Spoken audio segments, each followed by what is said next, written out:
Jadi kalau kita ingin lihat orang itu sabar atau tidak, tentu saja tidak bisa dilihat pada situasi yang tenang.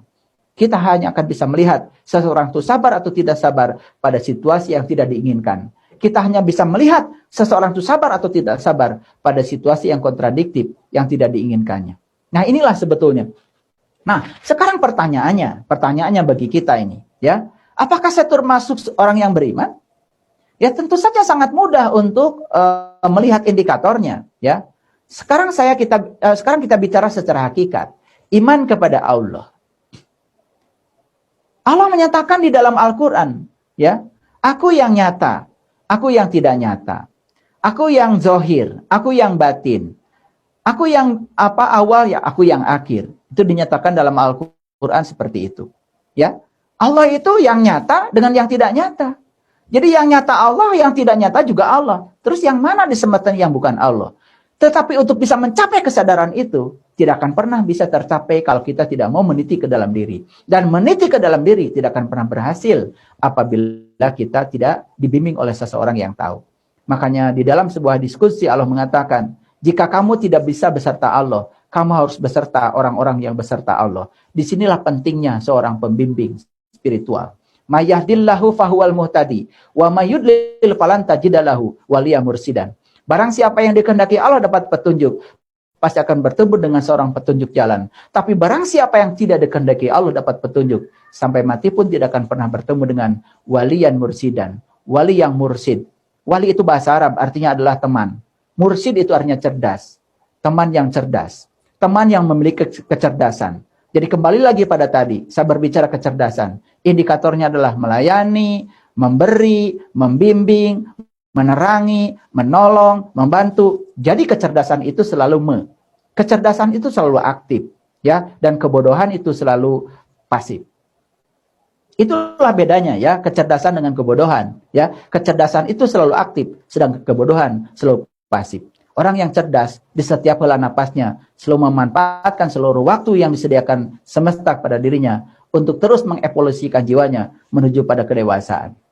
Maka di awal pertemuan ini saya mengatakan, ya, alangkah sedihnya kalau kita di saat menua seperti pohon yang layu. Bukan sekedar kita tidak berhasil untuk menjadi pelindung bagi diri kita sendiri, bahkan kita gagal menjadi payung bagi anak cucu kita. Alangkah sedih kalau kita berada pada situasi yang semacam itu. Para sahabatku yang dirahmati Allah, barangkali itulah prolog dari saya. Dan selanjutnya kita akan berdiskusi lebih banyak untuk mendalami, ya, apa yang saya sampaikan. Bayangkan ketika dua pengemis saling mengemis.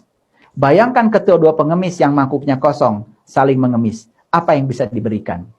Oleh karena itu, hindari diri kita untuk menjadi seorang pengemis. Bukan pengemis sebagai profesi, tapi pengemis sebagai mentality yang dimiliki oleh kita sendiri. Terima kasih atas segala perhatiannya. Mohon maaf atas segala kesalahan. Assalamualaikum warahmatullahi wabarakatuh. Ya, terima kasih ya Guru atas penjelasannya. Dua pengemis saling mengemis. Kita langsung masuk ke sesi pertanyaannya ya. Ya. Nah, sini dari Zoom sudah ada yang menanya dari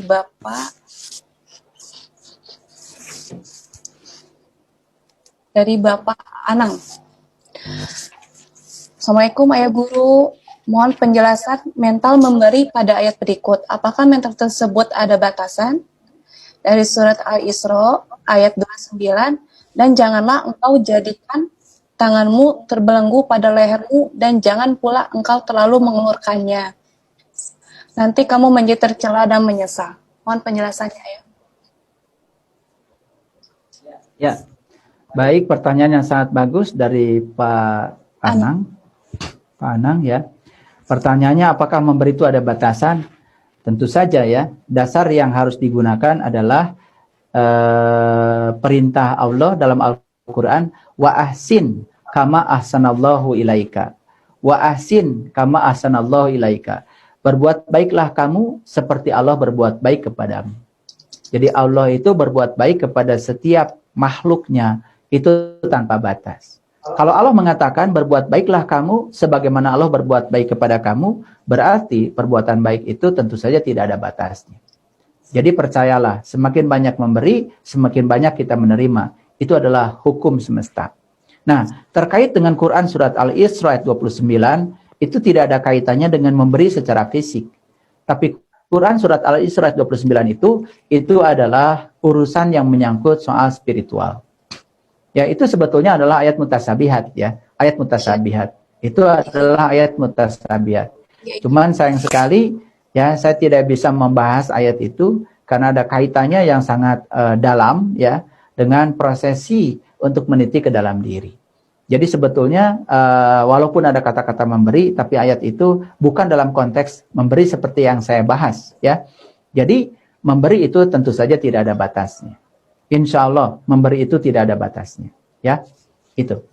Terima kasih. Silakan ada pertanyaan lain?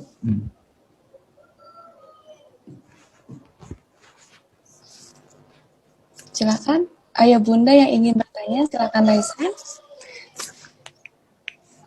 Kayaknya udah pada ngerti ya, nggak ada yang bertanya. Oke, kan ditunggu dulu aja. Ada pertanyaan yang datang lewat media lain, silakan. Iya.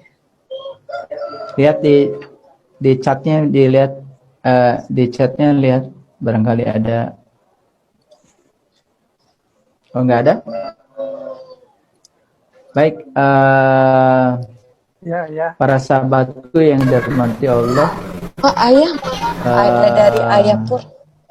Syukur ya kalau tidak ada yang bertanya. Oh ya, silakan. Ayah Pur, silakan. Ayah Pur. Assalamualaikum warahmatullahi wabarakatuh. Terima kasih ya. Pertanyaan dari Facebook. Terima kasih ya. Ya. Sebentar loh. Sebentar, Ya. ini dari Ayah Pur dulu. Ayah Pur. Ya, Ayah Pur. Ya, terima kasih ya.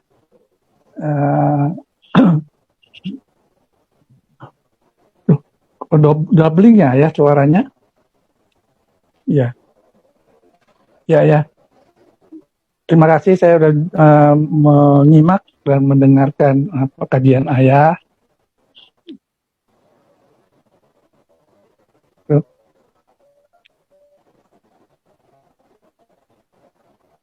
Ya, puji syukur hari ini saya merayakan ulang tahun hari ulang tahun yang ke 65 tahun, hari pertama ya.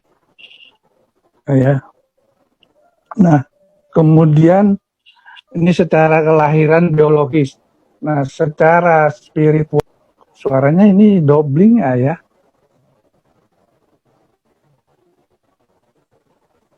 Ya, tapi ke saya enggak ya.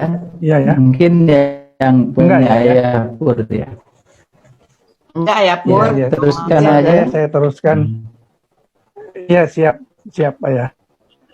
Nah, secara biologis tanggal 24 Januari, hari Selasa 24 Januari. Nah, kemudian setelah 23.360 hari jatuh tempo pada hari Sabtu kemarin itu genap berumur 64 tahun. Ya, Sabtu. Nah,